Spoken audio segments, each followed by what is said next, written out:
Гапыр Мадаминов, Баткен облусунун Лейлик райондагы номер 3 эксперименталдык гимназиянын директору, педагогика илимдеринин кандидаты, Кыргыз Республикасынын эмгек сиңирген мугалими. Саламатсыздарбы, урматтуу 7 тубандагы кесиптештерим?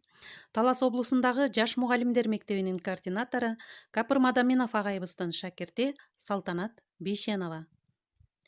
Мугалим өзү окууну улантып турса, мугалим боло алат.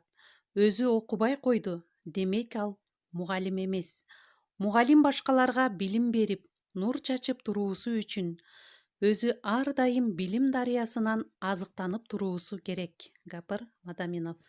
Бүгүн сиздер менен өтүлүүчү темабыз Устаттык өнөрү китебинен окуучулардын билим сапаты деген эмне жана ага жетүүнүн айрым жолдору деген тема боюнча кеп кылабыз.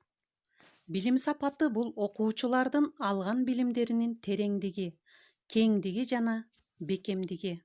Билим сапатынын критерийлери. Билим сапаты дегенде эле биринчи билимдин тереңдиги, кеңдиги жана бекемдиги эске алынат. Окуучунун билим сапатынын көрсөткүчтөрүнө төмөнкүлөрдү сунуштайбыз. Турмушта билимди пайдалана билүү жөндөмү жана өз алдынча билим ала билүү жөндөмү. Акыл эмгегинин маданиятынын деңгээли, өздөштүрүү деңгээли, чыгармачылык менен иштей билүү, билгичтик, көндүм ыкмалары, ошондой эле ар бир предметтин ар башка сапаттуу жасай билүүсү. Мисалы, китеп менен иштөө, лабораториялык иштерди жасай билүү, өз алдынча маселе, мисалдарды эсептөө, эссе, дил-баян жазуу, энциклопедия, түшүндүрмө сөздүк менен иштей билүү, интернет жана компьютерди пайдалана билүүсү.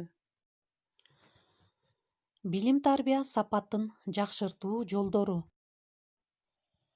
Окуучуларга сапаттуу билим тарбия берүү мектеп мугалимдеринин эле проблемасы эмес, жалпы коомдун иш жүзүндөгү зарыл маселеси болушу керек. Билим сапатын жакшыртуу коомдун билим баалуулугун көтөрүүдөн башталат. Билим берүү системаны, мектептерди башкаруу, мугалимдерге акы төлөө түптөн өзгөрүшү керек. Чыгармачылык менен жемиштүү иштеген мугалим ошого тете бааланып баркталышы керек. Мектеп мугалим биринчи кезекте билим сапаты менен бааланышы керек.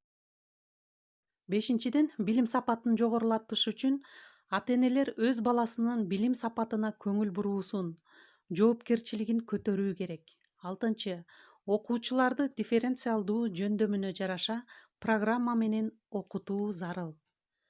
Ошондой эле мугалимдерге сабак өткөн сааты үчүн эле эмес, сапаты үчүн дагы акы төлөө керек.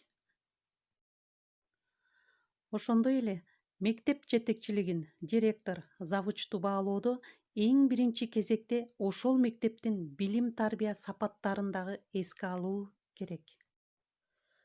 Билим тарбия сапатын жакшыртууда көпчүлүк учурда мектептерде билим сапатын жакшыртуу үчүн инновациялык методдорду киргизүү, мугалимдерди окутуу жана мугалимдерден талап кылуу, канааларды жабдуу жана класстык бөлмөлөрдү, кабинеттерди жасалгалоо жетиштүү деп ойлойбуз. Канчалык класстык бөлмөлөрдү, кабинеттерди жасалгаласак деле, кээ бир учурда булардын баарын жасап, билим сапатын жогорулабаганына да кейийбиз. Демек, билим сапатын жакшыртуу үчүн окуучуларды биринчи кезекте билимге кызыктырып, окуучуларды ойготушубуз керек. Эң башкысы аларга өз алдынча билим алуунун, изденүүнүн ыкмаларын, методдорун үйрөтүү зарыл. Эсиңиздерде болсо, өткөн сабактарыбызда окуучулардын өз алдынча билим алуу методдору деген сабакты дагы өткөнбүз. Ошондой эле окуучулар өз алдынча изденүүнү үйрөнүп, жекече ой жүгүртүп, жаңы информациялык технологияларды өздөштүрүүнүн негизинде алган билимдерин турмушта пайдалана алса, билим сапатына жетише алабыз. Билим сапаты үчүн күрөшүп жаткан бардык мугалимдерге эсендик, ийгилик каалайбыз. Гапыр Мадаминов, Чынара Токтоназарова. Бул устаттык өнөрү китеби мугалимдердин эмгегин илимий жол менен уюштурууга, жаңы технологияларды колдонууга, ошондой эле окуучуларыбызды эң мыкты инсан кылып тарбиялоого багытталган эң жакшы методикалык курал. Ошондой эле мектеп жетекчилерине, мугалимдерге, класс жетекчилерге дагы эң керектүү маалыматтарды окуй аласыздар. Көңүл бурганыңыздарга чоң рахмат, ийгилик.